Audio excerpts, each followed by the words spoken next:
SUAPP AIR. Reference. Overall style reference.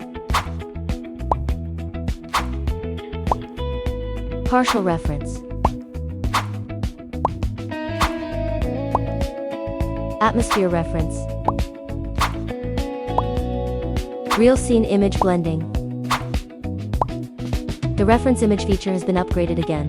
How to achieve these results? First, import your original image. Go to Preferences. Set Preferences Sestet Intigenen into V3. Then tap Style Reference in the top left corner. Tap the plus icon to import a reference image. A default prompt will appear automatically. You can customize the reference content. Here we choose Architectural Design. Open Creative Editing. Finally, click Create to finish. A few notes. Image style and interior design work better for full image reference. Architectural and landscape design are better for partial reference. You can also enter custom content. For example, after importing a sofa image, type sofa style. Only the sofa will be updated. You can create multiple styles with prompts. The old editing mode still works.